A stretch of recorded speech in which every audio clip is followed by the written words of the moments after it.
Nithyanandam. Nithyanandam, everyone.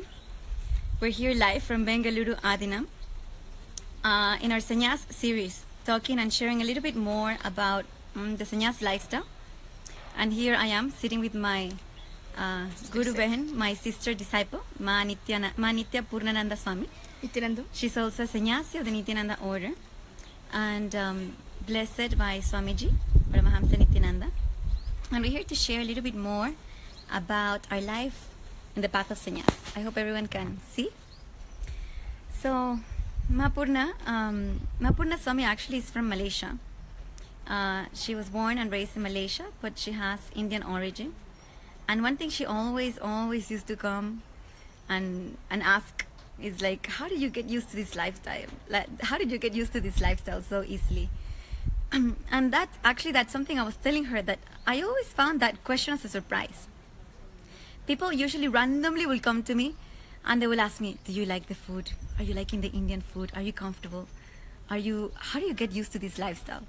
So many funny questions I would get, and I will find them funny actually, because I never felt I had to put an effort to get used to it.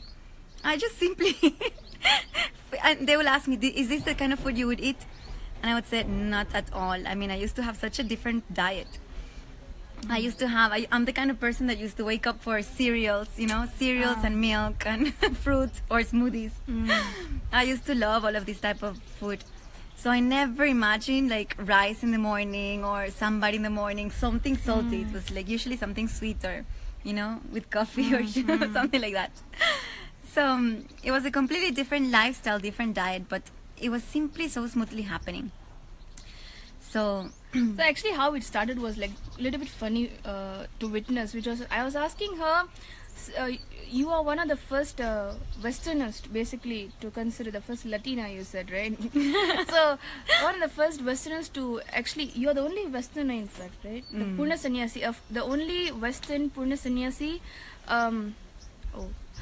that is there in Nithyananda Sannyas Sampradaya. So how is it that how had the transition been for him? Because she have told me like how she had lived before, and many people have heard your live sharing. So that from that kind of a lifestyle to this kind of a completely, basically what the people public generally says, like on the extreme, the other end of their lifestyle. So how did the transition happen for you? Did you have to put an effort? Did you have to build yourself to it? Did you have to, like, what was it like a Herculean task to be comfortable in his lifestyle, from the food to the dressing to the thought currents that the Eastern tradition have, especially in sannyas, Yeah. And, See, if I look back, not only if I look back, I realize what a big difference it is from where I come from to what I'm living right now. But somehow in the transition process, it just felt really natural. I felt literally like a fish in the ocean. I felt like I am where I belong. Even though by the time I came, this was in 2013 when I took sannyas and I became a permanent resident of the Adinam. Still, there was like a lot of meetings were in Tamil, different language, like a lot of things that were not something that I can say they're close or similar to anything I lived before, but somehow inside of me it felt very natural. Even I'm in shock now to think of how different it is, but how natural it felt. I can only attribute, I feel like, because I was yearning so much to be with Swamiji in the outside world, I just felt so grateful to be here with him, that everything became like I didn't have to think of anything. I didn't have to think about the food. I didn't have to think about the dress. I had no thought, no struggle. There was no second thought about anything. I was just so grateful to be here, that everything was so smooth. For me, everything happened very smoothly. I didn't have to put any extra effort to adjust myself to anything. I just ran for it. Somebody said, that's all. Run for it. So I remember even wearing sari was something completely new to me. I just had to learn, because quickly we just have a few minutes to get ready, do the panchakriyas and just run with the sari, and I had no idea how to wrap my sari, and I didn't want to be late for puja. I just did something, and that's all. And the next moment, so many people were there to help me. So it was such a beautiful transition that was not at all logical. It was completely flowing like Ganga, like a river. That's all. I just felt like I'm flowing.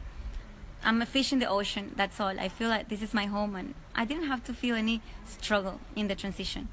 There is some things that it is about a little bit interesting is that just few little things that were like culture shock, just a few things.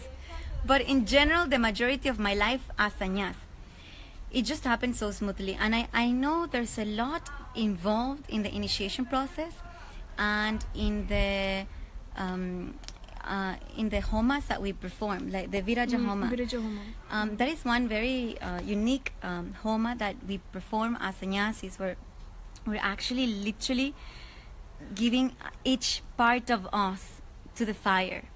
Just giving away all the identities, every part of us. It's such a beautiful ceremony, such a powerful ceremony in the fire with the Master. Swamiji is there. He's initiating us, and we're chanting the mantras, and we're there with him in his presence. It had such a strong impact in my being that it made everything so beautiful. All the ceremonies we did, we even walked on fire. One of the initiations, when we took sannyas, in our batch, which was the first batch that took sannyas, we had the initiation to walk over fire. We had different initiations, Viraja Homa. We had the Tarpana, offering of all the departed souls and the parents, offering the last ritual. So every initiation, everything really had a strong impact in my inner being to make me more established, more rooted, more integrated to my life's purpose and to my decision to live this life. And it makes everything so, it gives such a strength and clarity in my inner being. It brought depth to my cognition about what I'm doing, where I am, who I am with, and the rest became a celebration. It was constantly a joy seeing Swamiji. It's like you just have the strength to deal with the unknown so smoothly. That is one of the amazing things that happen when taking sannyas. Basically, what I'm getting is that two things, which is, one is that it's just you had this burning thing of wanting to live with Swamiji, and he just made it happen by making the rest redundant, because many people are holding back out there because of probably the food or the dressing. Like, there are the strong points of where they they say maybe later. Oh my maybe God, later I cannot believe so that. I feel it's just like he graced your life, and that burning thing itself made the other things redundant, basically, is what is literally his blessing. Yes. So it's not like something special that only she gets or 1-2% get. Anyone who has the burning desire, who just wanting to live with Swamiji, after having that experience, and you definitely, everyone will have like, how nice if I live with him. If you just hold on to that, he will just make it, he'll just test the will persistence, and when the jump has to happen, everything else becomes redundant. That's one thing I could understand from this. And second thing I could understand is, like, now I understand why Swamiji made sure at that time that everyone, I was there, I think at that time 2013, I was getting the Naishtika Brahmacharya. At the time I was in the other color. So now I can understand why Swamiji was emphasizing so much on the meaning of each and everything that we did, including from the Tarpanam, like the offering. Like, he made sure that we get the context of it in English. It's not only just chanting Sanskrit and okay, over, finished, we are offered sesame rice and this and done, everything done. No, he made each one of us understand what are we doing, for whom are we doing, why are we doing it. From everything, like Viraja Homa, it was so long that because the Swami will chant in Sanskrit. We prepared for the mantras, we digested their meaning for at least few weeks, I think, before the Viraja Homa happened. And even during the Viraja Homa, I remember that Amba Swami used to have the translation, like, I am getting cognizing all this. So that is why I think it even became such an impactful thing in your being, that you're very clear, nothing of the past is there in you, and it is very beautifully. See, we're very blessed to have Swamiji who's reviving such a sacred tradition and making it like it's such an ancient tradition from in time immemorial. Okay, from the time of Sadashiva, sannyas has happened, the sampradaya, the lineage of sannyas is there. And now we're living in such a modern life where people like me who had no idea about sannyas, we're living our modern life in Miami, having everything that we think it is the best of the Maya Matrix. And here again feeling so identified, so aligned, so integrated to this life of renunciation. And Swamiji again beautifully explained what renunciation is. Renunciation and sannyas is not just escaping from life or dropping life, of renouncing life and going into a cave and doing nothing, being away from the life, being away from the world. Thank you. It is completely, renouncing is completely redefined into what it actually means. Swamiji explained beautifully actually in one of the Kala Bhairava readings done through Swamiji. He explained that sannyas is actually the renunciation. Renunciation is not, there's different levels of renunciation. Renouncing the external comforts, the wealth, or renouncing some of the relationships. Renouncing some of the things that we identify and we feel oneness with. But the ultimate renunciation is the renunciation of our identity. And when we have a master that is able to guide us through that process, through the real renunciation, not whatever is perceived in some movies. In some movies they portray a sannyasi just living in the middle of nowhere. Life. It is perceived as a tough life. Yeah. It is a life that it requires a lot of strength, no doubt. You have to have extreme strength. You have to have will, persistence. Yeah, like Swamiji says, it's not difficult, but it's possible. Yes. Kind of a lifestyle it is. It's an intense life. It's only for people who are so intense in their life, that are just ready to make it happen, and they're just completely decided and they're ready to face it, to live the ultimate renunciation. So the ultimate renunciation is the renunciation of the identities, all the roles we play in our life, with which we fall into the delusion that we are them, in the Maya, we identify as one with them. So when we renounce that, we live the ultimate lifestyle, which is the oneness with the source of who we actually are. Yeah.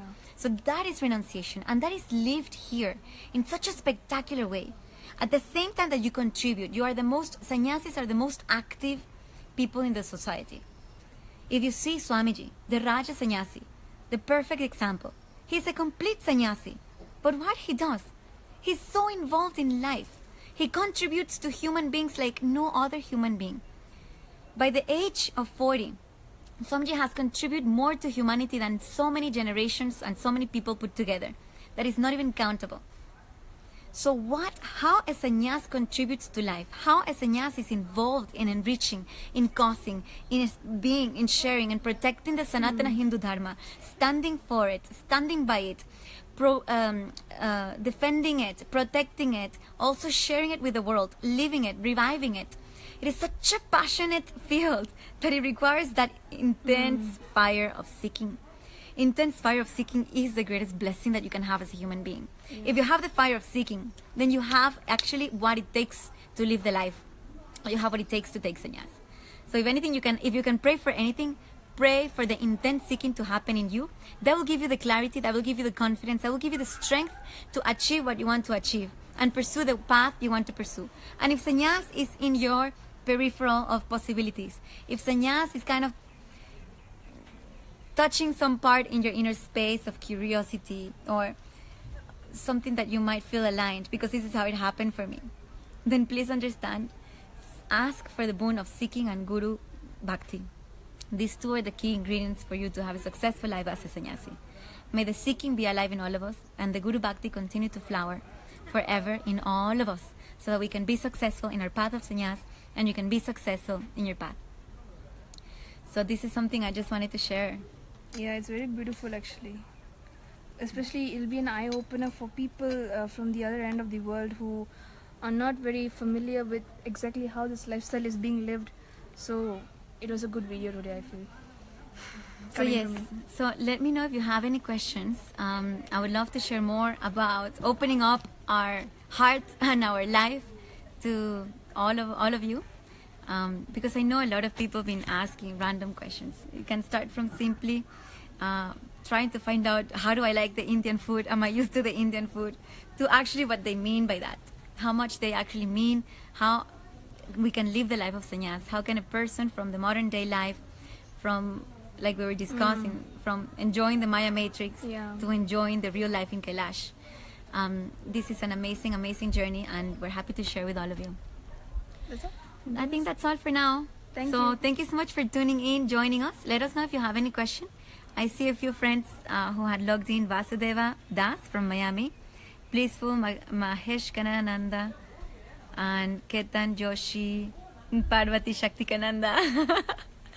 This means what? Beautiful. Hermosa, yes, that's mean Okay, I beautiful. still learned it from you. Good, good. Okay, thank you so much for joining us, and stay tuned for more on Sannyas. Thank you, Nithyanandam. Nithyanandam. Click finish.